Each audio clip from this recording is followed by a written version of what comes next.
I'm British and a lord.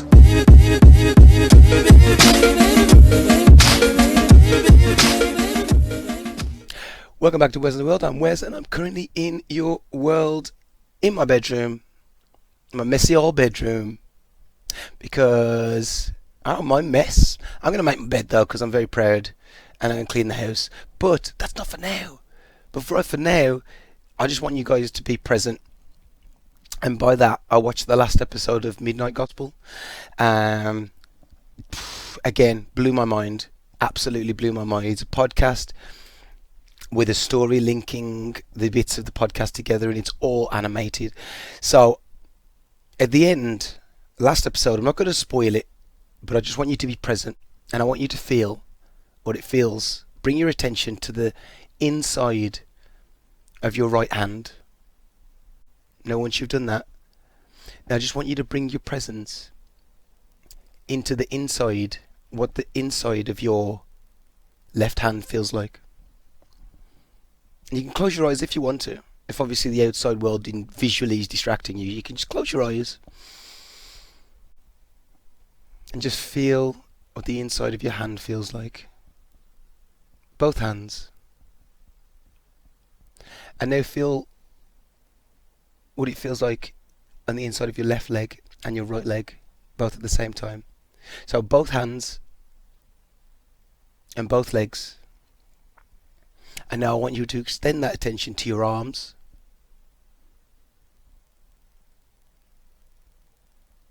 And you may notice during this exercise that you aren't thinking.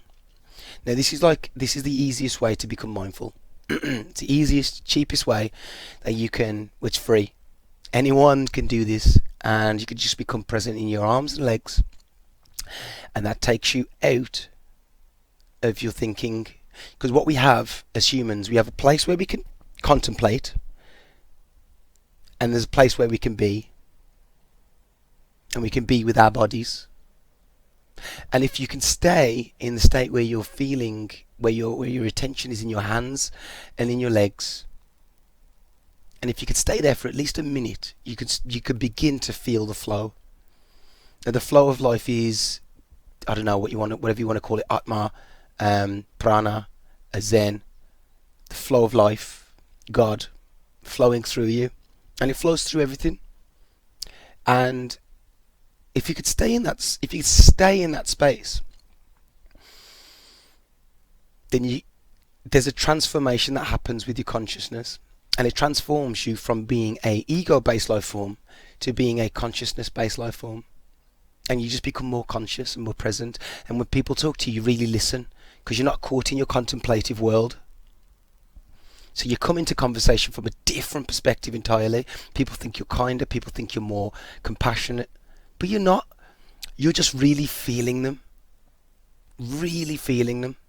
And I just wanted to start that with just a simple exercise, because that's the last episode of Midnight Garden. Please watch Midnight Garden. If you've got time, which we all do right now with the corona, big thing in the world right now, quarantine, it's testing a lot of us psychologically.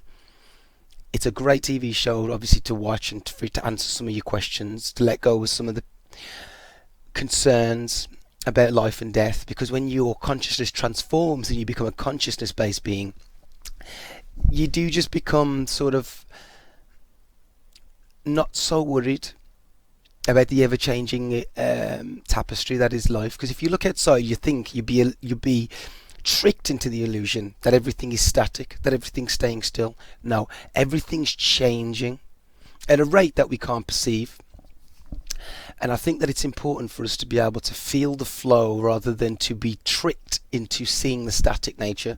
Because if you get tricked into the static nature, when people do start to pass away in your life, you find it the ego finds it very difficult, because not only does it have to rewrite the rule book in what it believes and say that this thing that was a person is now not here, and then the ego has to adjust to that.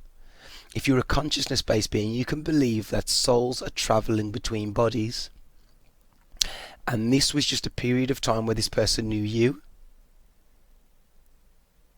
and that still exists. And when someone passes away, you don't love it's not them that you lose, because everything that you know to be them was just the memory of them. So when they stop being a memory and they're not here anymore, they're still here because the thing that you loved about them most was their memory of them. So that's never leaving you. And this isn't by ways of trying to make you feel better for losing someone. This is by ways of trying to rewrite the founding scripting of the way that you perceive the world, and it's beautiful. It's way more beautiful than a static world. A flowing world where things get passed from, where the baton gets passed from life form to life form, is far more amusing an arrangement for the universe than a static universe where nothing ever changes. The universe was invented for change. The universe was invented for time, and things change through time. And this isn't me just losing my mind. If you're following me, you're following me. If you're not following me, that's fine. Because what I wanted to do was to filter out my friendship group into people that really were on the fence and really were having trouble and really finding it difficult to pick a perspective that feeds them, that gives them energy, that lifts them up. And this is a 4,000-year-old practice. Hindus have been doing this for thousands of years. It's been tried, tested, and there's a whole empire of people during a period of time that realized that they were God, and they banded together. They were more compassionate to one another. And it's not the religious God, it's not the Catholic God, it's not the Christian God, it's not any of these gods. These religions just drop hints, pointing. These religions, these texts, words in general, words are just fingers pointing at the moon. And like Bruce Lee, like once said, it's like a finger pointing towards the moon. If you focus on the finger, you miss all the heavenly glory. God, I love Bruce Lee, man. He was so high all the time. Edibles, by the way. Yo, that guy knew how to fly. But what I'm saying is, feeling your body first and knowing what it really is to be alive, which is that you are a constantly changing, constantly growing, constantly evolving, constantly dying organism, then it'll help you understand that there is a static part of your consciousness that is you, and it's sort of sitting on the fence. It's sitting here, and sometimes it goes into the human life and sometimes it goes into the conscious life, but both lives are the same. It's just a perspective shift. And when you come into life as a consciousness, you're here as a servant to help, and all you are is what you can do for others. When you're in your ego self, all you are is what you can do for yourself. This goes against the very nature of evolution. Because if we are to evolve together. Because there is no difference. There's only the 1% difference between you and the other person next to you, and that's the composition of their facial structure and body shape. That's the only difference. And because of this difference, because of the difference in our experience, we will be convinced that we are different people. But don't let... This is the great illusion. This is the Hindu idea of... the Buddhist idea of Maya. The illusion. The Hindu religion, the Maya, the religion. All of this is just something that we've convinced our brain. Because other adults around us as we were growing up convinced us that this was the world, and you have to make something of yourself, and you have to prove that you're somebody out in the world, when you don't need to do any of that. You just need to be present. And how you become present for free is that you become present first in your right hand, first in your left hand, and then become present in your legs. And then keep your attention in those areas for at least a minute. And the first thought that will come up will be a negative thought, a doubtful thought. This is not going to work. Surely this guy's talking crap. This guy doesn't know. This guy doesn't make his bed. But this is all just, it's all just the surface. And if you know anything about the ocean, you know that the surface is only 1% of the whole picture. There's a whole world underneath the ocean, full of fish, full of sea life, full of culture, full of billions and billions of years of slowly evolving, slowly refining organisms, all working together to make the ocean work. And when you go below the ocean, you realise that it was always calm. And on the surface, they're getting hit with waves. Oh god, oh shit, I can't go underneath the water, I'll drown. But this isn't water. This is yourself. This is you going deep within yourself.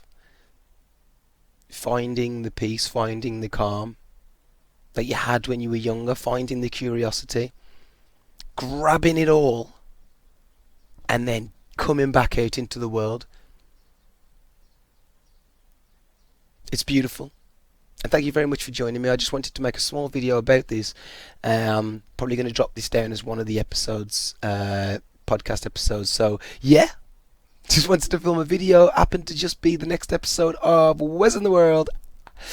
And yeah, so moving forward, I'm actually going to make these a little bit more personal. Because what I realised is that I'm just shouting my beliefs at you guys.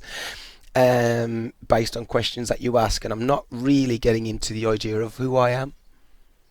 Through fear of just being narcissistic, really. Through fear of just sounding egoic and speaking to you guys about just me, and which I always hate. But what I feel is I'm not giving you guys enough of me.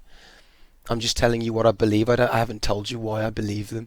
So, yeah. So it's going to be a little bit more of a personal podcast from here on out. Thank you very much for joining me for 12 minutes. I've been Wessin The World. Stay blessed. Stay stressed. Don't stay stressed. Stress is an illusion. Stress is an illusion that you are responsible for the current situation. When really you're just a small part of a larger machine. And all you have to do is your small amount, and then other people will do their small amount, and then the whole thing will get solved collectively. But thank you for joining me. Stay blessed. Don't stress.